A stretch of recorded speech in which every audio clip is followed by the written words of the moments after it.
So when I was a child, my mother put me into music class because it's a tradition in many Tambram family to learn music.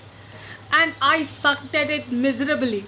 I would go to my classes very late and my teacher would often punish me, sending me out of the class. So if you know, most of my basic music I learned outside the class than inside the class, but I would sleep because our classes would be around 6 o'clock early, 6 a.m. in the morning, and my mother would just like wake me up and I'll just randomly brush and go.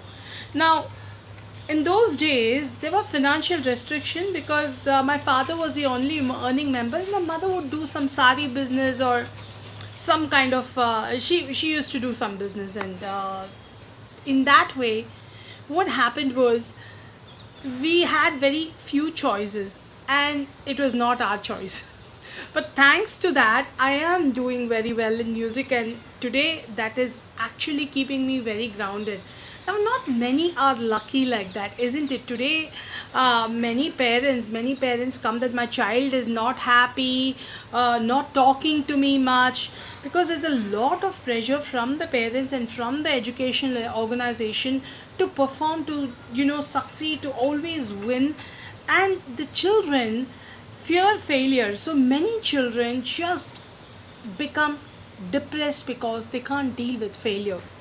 And the more classes we push them into, they just don't do well. And this actually happened in my own child's life, where I would really punish her because she would never get maths. I sent her to maths class. Why? I even pushed her to music class because she has to learn like me. Because my mother pushed me, I am doing well. At least music is there with me. You got to learn that. That's how I used to tell her. She could not manage this. Within few classes, she said, Amma, I can't do it, but I was very angry. So I showed my anger by pushing her to study every day, not allowing her to play, and that scar still stays in her mind. Many a times I talk to her, but she, right now, thankfully, with understanding and lot of connection and having an open talk, the wound is actually healed. But for many children, it is not healed because they just believe success is the only mantra that is going to give them some kind of happiness, and they lose happiness. Now, this is something, a food for thought for many parents, that what does happiness means to you.